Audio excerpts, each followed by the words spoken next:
আসসালামু আলাইকুম প্রিয় ভিউয়ার, আশা করি আল্লাহর রহমতে সবাই ভালো আছেন। দেশ ও প্রবাস ভাই ও বোনেরা, আজকে আমরা শিখবো আরবি ভাষা। খুবই গুরুত্বপূর্ণ শব্দগুলা, কাজের ক্ষেত্রে খুবই প্রয়োজন। আমি আর বেশি কথা বলবো না, আরবি ভাষা শিক্ষা শুরু করা যাক। এসমা কালাম হাগি, এটা হচ্ছে আমার কথা শুনো। আমার কথা শুনো বা আমার কথা শুনুন আরবিতে বলে এসমা কালাম হাগি।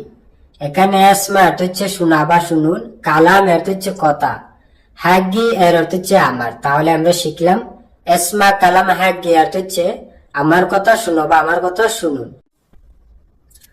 কাম রগম সেরি এর হচ্ছে গোপন নম্বর কত। গোপন নম্বর কত আরবিতে বলে কাম রগম সেরি। এখানে কাম এর হচ্ছে কত, রগম এর হচ্ছে নাম্বার। কাম রগম নম্বর কত, সেরি এর হচ্ছে গোপন। তাহলে আমরা শিখলাম কাম রগম সেরি এর হচ্ছে গোপন নম্বর কত। আত রগম সেরি এর হচ্ছে গোপন নম্বর দাও। গোপন নম্বর দাও আরবিতে বলে আত রগম সেরি।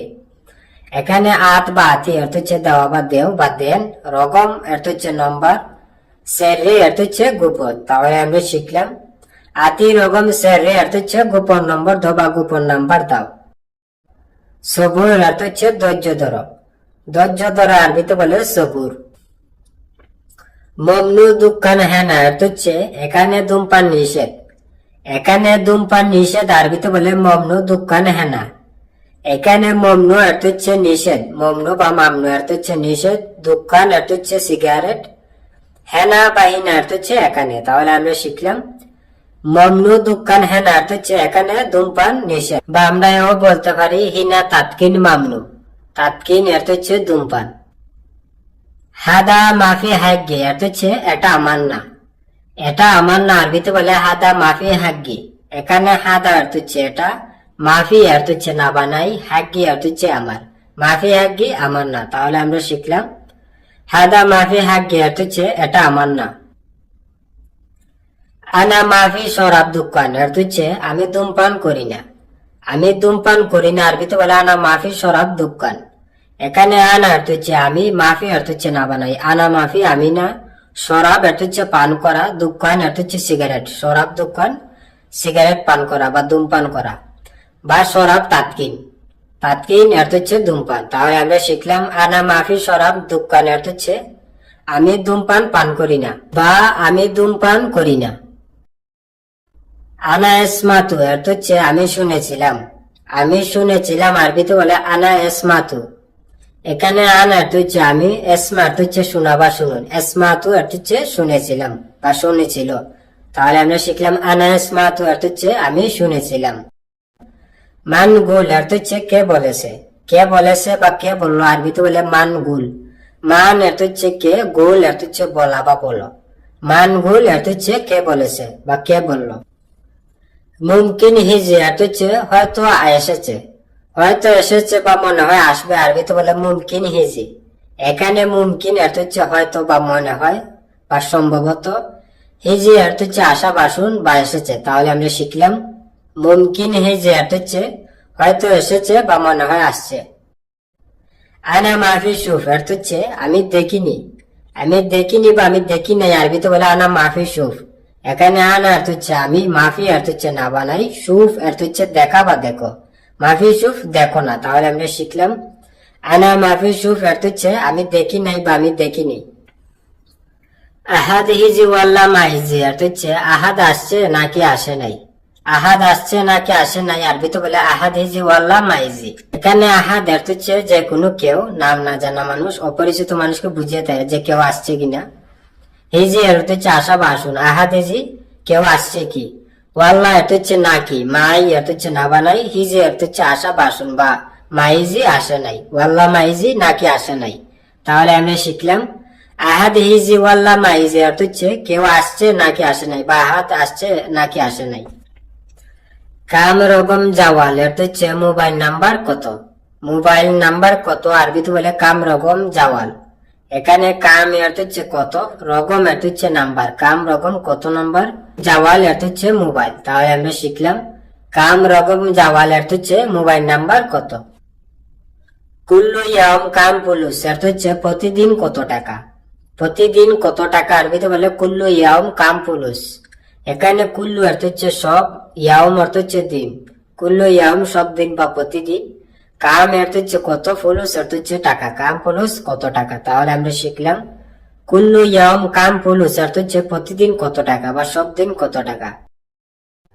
আনা আবগা ইতনের নফর অর্থ হচ্ছে আমার 2জন লোক লাগবে।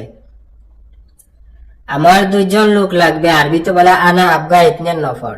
এখানে আনা অর্থ হচ্ছে আমি বা আমার, বা হাগ্গি অর্থ হচ্ছে আমার, আবগা অর্থ হচ্ছে লাগবে বা দরকার। আনা আবগা আমার দরকার বা আমার লাগবে। ইতনেন অর্থ হচ্ছে 2, নফর অর্থ হচ্ছে লোক। ইতনেন নফর 2জন লোক। তাহলে আমরা শিখলাম আনা আবগা ইতনেন নফর অর্থ হচ্ছে আমার 2জন লোক লাগবে বা আমার 2জন লোক দরকার। ইয়েস আবগা ইনতা অর্থ হচ্ছে তোমার কি লাগবে, তোমার কি লাগবে বা তোমার কি দরকার আরবিতে বলে ইয়েস আবগা ইনতা। এখানে ইয়েস অর্থ হচ্ছে কি, আবগা অর্থ হচ্ছে লাগবে বা দরকার। ইয়েস আবগা কি লাগবে বা কি দরকার। ইনতা অর্থ হচ্ছে তুমি বা তোমার, বা হাগ্গা অর্থ হচ্ছে তোমার। তাহলে আমরা শিখলাম ইয়েস আবগা ইনতা অর্থ হচ্ছে তোমার কি লাগবে, বা ইয়েস আবগা হাগ্গা অর্থ হচ্ছে তোমার কি দরকার। বাদ সোয়াই আনা ফাদি অর্থ হচ্ছে একটু পর আমি ফি। একটু পর আমি ফি আরবিতে বলে বাদ সোয়াই আনা ফাদি। এখানে বাদ অর্থ হচ্ছে ফর বা বাদিন অর্থ হচ্ছে পরে, সোয়াই অর্থ হচ্ছে একটু, আনা অর্থ হচ্ছে আমি, ফাদি অর্থ হচ্ছে ফি বা খালি বা অবসর। আনা ফাদি আমি ফি বা আমি অবসর। তাহলে আমরা শিখলাম বাদ সোয়াই আনা ফাদি অর্থ হচ্ছে একটু পর আমি ফি বা একটু পর আমি অবসর। ইনতা মিতা ফাদি অর্থ হচ্ছে তুমি কখন ফি। তুমি কখন ফি আরবিতে বলে ইনতা মিতা ফাদি। এখানে ইনতা অর্থ হচ্ছে তুমি, মিতা অর্থ হচ্ছে কখন বা কবে, ফাদি অর্থ হচ্ছে ফি বা অবসর। তাহলে আমরা শিখলাম ইনতা মিতা ফাদি অর্থ হচ্ছে তুমি কখন ফি বা তুমি কবে ফি। ওয়া হিজি বুকরা অর্থ হচ্ছে সে আগামীকাল আসবে। সে আগামীকাল আসবে আরবিতে বলে হুয়া হিজি বুকরা।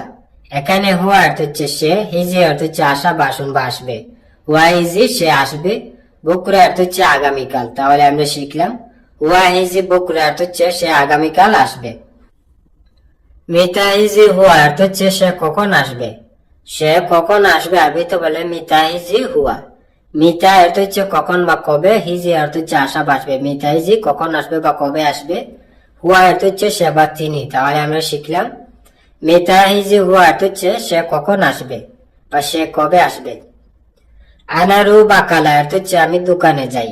আমি দোকানে যাই আরবিতে বলে আনারু বাকালা। এখানে আনা অর্থ হচ্ছে আমি, রু অর্থ হচ্ছে যাওয়া বা যাই। আনারু অর্থ হচ্ছে আমি যাই বা আমি যাব। বাকালা অর্থ হচ্ছে দোকান। তাহলে আমরা শিখলাম আনারু বাকালা অর্থ হচ্ছে আমি দোকানে যাই বা আমি দোকানে যাব। আইওয়া সয়া মু জিয়াদা অর্থ হচ্ছে জি অল্প বেশি না। জি অল্প বেশি না আরবিতে বলে আইওয়া সয়া মু জিয়াদা। এখানে আইওয়া অর্থ হচ্ছে যে বা হ্যাঁ, সয়া অর্থ হচ্ছে অল্প বা কিছু। আইওয়া সয়া অর্থ হচ্ছে যে অল্প, মু অর্থ হচ্ছে না, জিয়াদা অর্থ হচ্ছে বেশি বা অনেক। মু জিয়াদা বেশি না বা অনেক না। তাহলে আমরা শিখলাম আইওয়া সয়া মু জিয়াদা অর্থ হচ্ছে যে অল্প বেশি না। আনা মালুম অর্থ হচ্ছে আমি জানি। আমি জানি আরবিতে বলে আনা মালুম। এখানে আনা অর্থ হচ্ছে আমি, মালুম অর্থ হচ্ছে জানা বা বুঝা। তাহলে আমরা শিখলাম আনা মালুম অর্থ হচ্ছে আমি জানি বা আমি বুঝি। আমরা এও বলতে পারি আনা আরফ অর্থ হচ্ছে আমি জানি। আরফ অর্থ হচ্ছে জানি। আনা আরফ অর্থ হচ্ছে আমি জানি। বন্ধুরা ভিডিও আজ এই পর্যন্ত শেষ করছি। দেখা হবে আবার নতুন কোনো ভিডিও নিয়ে। সবাই সুস্থ থাকেন, ভালো থাকেন। অবশ্যই আমার চ্যানেলটি সাবস্ক্রাইব করবেন, পাশে থেকে বেল আইকনটি বাজিয়ে রাখবেন। যারা অলরেডি আমার চ্যানেলটি সাবস্ক্রাইব করেছেন তাদেরকে অসংখ্য অসংখ্য ধন্যবাদ। সবাই সুস্থ থাকেন, ভালো থাকেন। খুদা হাফেজ।